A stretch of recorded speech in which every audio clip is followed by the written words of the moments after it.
We have friends who were missionaries to the Ivory Coast, Côte d'Ivoire in French. And when Civil War came to the Ivory Coast, they were given 24 hours and one suitcase to leave the country. If you had only one suitcase in 24 hours, what would you take? For those missionaries, the most precious item they could take that they could not replace was the family photo album. When they packed the family photo album, it took a lot of room. You know, today everybody would simply use a memory stick. But they were remembering how precious were the things that were not replaceable from their memories in those photos. Photos can be precious. They can also be quite powerful. We discovered that with other friends whose teenage sons' antics and anger had so embarrassed and hurt the family that they wondered if he would continue to walk with the family or with the Lord anymore. One night, police brought that son home, explaining what he had done. The father just left the room in disgust.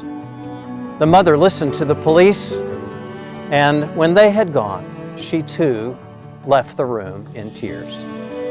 The son was left in the living room just to look idly around. He saw a picture album lying on the coffee table, opened it, looked at it for a while, and then called to his mother. When she came back into the room, he said, "Mother, when I look at myself as a young child in this picture, I know why you cannot love me anymore. Because in this picture, you are looking at me with such hope. But I know I've dashed all your hopes, Mom.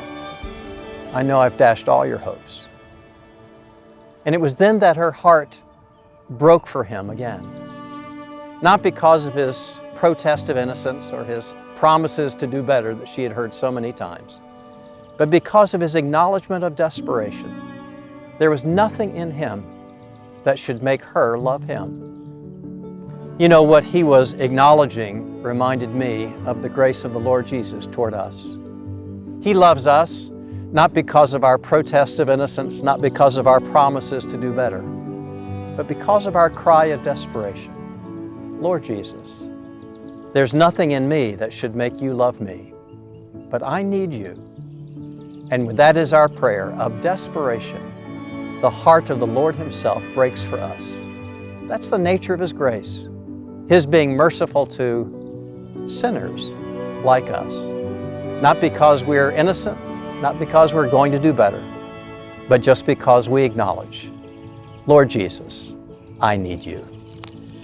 Acknowledge your need of His grace, and He will be gracious to you.